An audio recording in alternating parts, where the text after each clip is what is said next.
નમસ્કાર. નમસ્કાર. નાસિક નજીક દિંડોરી નામનું એક ગામ છે અને ગામની અંદર દ્રાક્ષનો માંડવો છે અને આપણે જોઈ રહ્યા છીએ કે દ્રાક્ષની લૂમો લટકી રહી છે. જરા નજીક લાવો એટલે ખ્યાલ આવે. આ દ્રાક્ષનો બગીચો છે. તો મિત્રો આપણને ખબર હશે કે આપણે દ્રાક્ષ દુકાનની અંદર મળે, દુકાનનું પેકેટ કરેલા 250 ગ્રામ 500 ગ્રામના કિલોના પેકેટ છે દુકાનમાંથી ખાધા. પણ દ્રાક્ષનું ઉત્પાદન કઈ રીતના થાય છે, ખેતીમાં કઈ રીતના એનું ઉછેર થાય છે તમે જોવો હોય તો તમે આ જોઈ શકો છો. લોખંડ છે, એના થાંભલાની આ તારની વાડ બનાવી છે, થાંભલા બનાવ્યા છે, પછી એની આ તારની વાડ જેવું બનાવ્યું છે. આ ટપક સિંચન પદ્ધતિ છે. ટપક સિંચન પદ્ધતિમાં પાઇપો નીચે લબડી ના જાય એટલે તાર બાંધ્યા છે. અને અહીંયા તમે આ દ્રાક્ષ જોઈ શકો છો. દ્રાક્ષ તોડવાની મનાઈ છે. ખેતીના ખેડૂતના માલિકે અમને થોડી છૂટ આપી છે એટલે વિડીયો બનાવીએ છીએ. પણ મિત્રો ખાસ આપણું ભારતની અંદર જે દ્રાક્ષ ખરી ને નાસિકની અંદર ઇન્દોરી કરીને ગામ છે. મોટાભાગની ખેતી અહીંયા દ્રાક્ષની ખેતી કરતા હોય છે. તો નજીકથી આ દ્રાક્ષ જોવાની આ તમે જોઈ શકો છો. જેમ આપણે ઘઉં, ડાંગર, મકાઈ એવી બધી જે ખેતી કરતા હોઈએ છીએ એ રીતના મહારાષ્ટ્રની અંદર ત્યાંના જે ખેતરો છે ત્યાં મોટે ભાગે આ રીતના દ્રાક્ષની ખેતી કરવામાં આવતી. દ્રાક્ષ આ રીતના હોય છે આખી. જો કેટલી ઝુંડમાં હોય છે, જોડે હોય તો કેટલી દ્રાક્ષ સરસ દેખાય છે, લૂમ સાથે હોય છે. તો દરેક જગ્યાએ તમે આ વિડીયો જોઈ શકો છો. સરસ મજાની દ્રાક્ષ છે, કાળી અને લાલ દ્રાક્ષ તમે જોઈ શકો છો. જો આ દ્રાક્ષ કેવી છે, મતલબ આને પછી ખૂટીને આપણે ત્યાં માર્કેટમાં આવતી હોય છે. તો આજે મિત્રો આ ખેતરની અંદર અમે આવ્યા લાઈવ અને આ જોયું એટલે અમને આનંદ થયો જોવાનો. આ તમે જોઈ શકો છો દ્રાક્ષનો નજારો.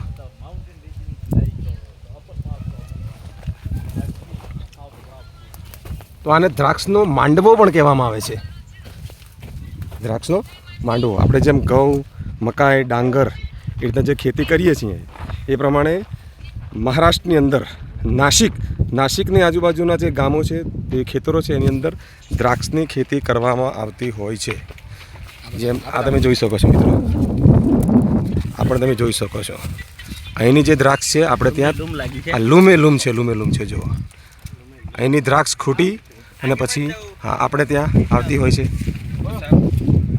खेतरना मालिक है, क्या नाम है आपका? शुभ नाम क्या है? गौरव बनकर. ये खेत वेद आपका है? हाँ. द्राक्ष के बारे में कुछ बता सकते हैं?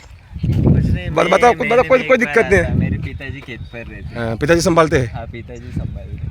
તો આ જે મિત્ર છે એમનું આ ખેતર છે, દ્રાક્ષનો આખો માંડવો છે. અમે અંદર જોવા માટે આવ્યા હતા તો સરસ મજાનું આપણને જોવા મળ્યું. અહીંથી આ રીતના દ્રાક્ષ ખૂટી અને માણસો દ્વારા ખૂટી અને પછી દુકાનમાં વેચી હોલસેલ ભાવે અને આપણે ત્યાં દ્રાક્ષ આવતી હોય છે. અને દ્રાક્ષ કઈ રીતના તૈયાર કરવામાં આવે છે? ગૌરવભાઈ સરસ મજાની વાડી બનાવી છે. हमने आप हिंदी दिखाई, बहुत अच्छा लगा. Thank you. एक साल में कितनी बार उत्पादन ले सकते हैं? एक बार. कितने टाइम लगता है वो खेत लेने में? 6 महीने. 6 महीने लगता है फसल में. फायदा होता है, मुनाफा होता है, कैसा रहता है? सब सीजन पे डिपेंड रहता है. सीजन में रहता है. एक सीजन में कितने कैसा रहता है? ज़्यादा बारिश हुई तो खराब हो जाता है वगैरह. ऐसे क्या मिलता है? 6 मास लगता है उसको तैयार करने में.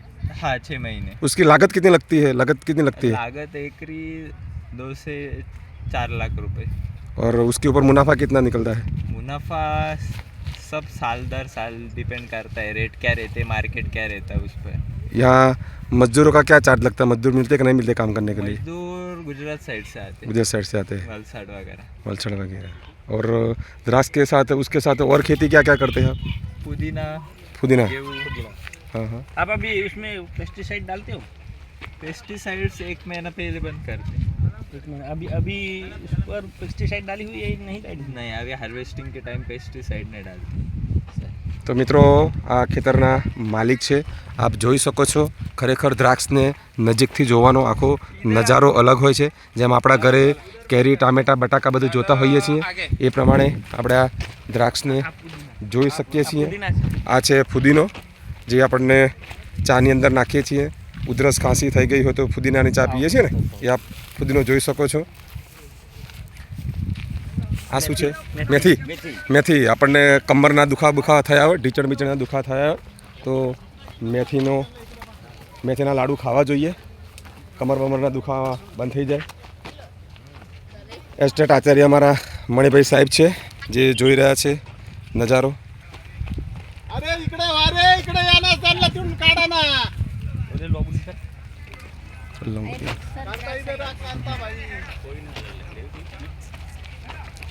હવે મિત્રો દ્રાક્ષ ખૂટી અને કઈ રીતના તૈયાર કરવામાં આવે છે, કઈ રીતના વેચવામાં આવે છે એ સ્થળ પર આપણે પહોંચી ગયા છીએ.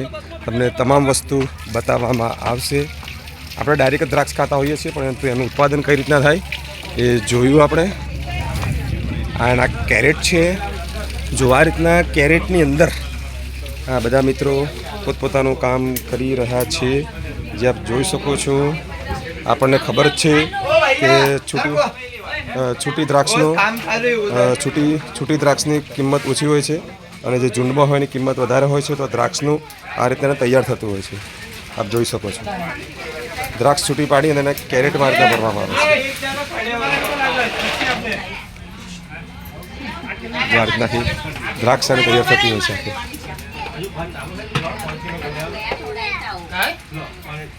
તો મિત્રો એક્સપોઝર વિઝિટની અંદર પંચમહાલ જિલ્લામાંથી આવેલા પીએમશ્રીના આચાર્યો, આસિસ્ટન્ટ શિક્ષકો, નાસિકની નજીક આવેલું ઇન્દોરી ગામ, એ ગામની અંદર દ્રાક્ષ કઈ રીતના તૈયાર કરવામાં આવે છે ખેતરમાંથી એનો નજારો આપ જોઈ શકો છો.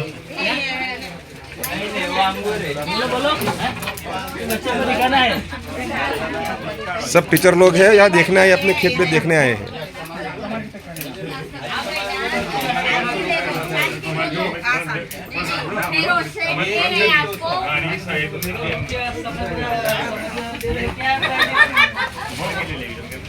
मित्रों लाइव में 200 रुपए केजी.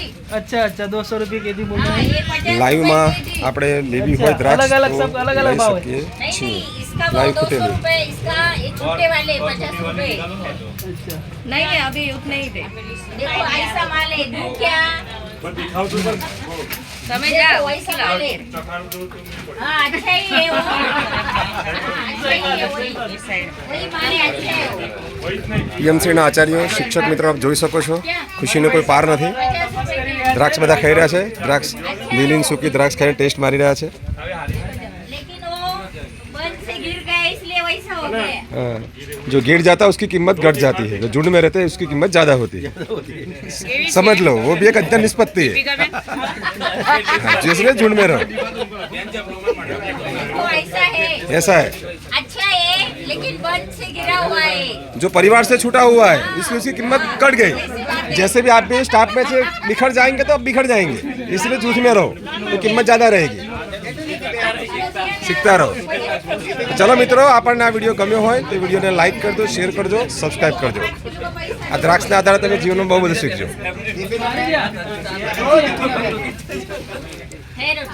આપણે એક અધ્યયન નિષ્પત્તિ અહીંયા સિદ્ધ થાય છે.